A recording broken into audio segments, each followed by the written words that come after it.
How to log into Yahoo Mail with password only. Follow this simple step to disable other login method and use just password. Let's get started.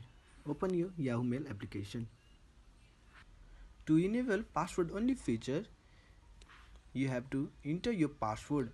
If Yahoo asks for a verification code instead of a password, click try another way to sign in. Choose your password instead. If available, enter your password and click next to sign in.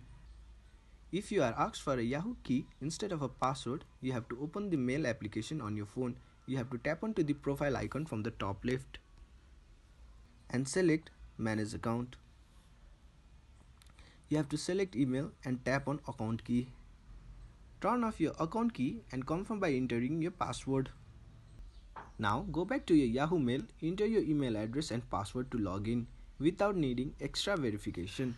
And that's it. Now you can log into Yahoo Mail using just your password.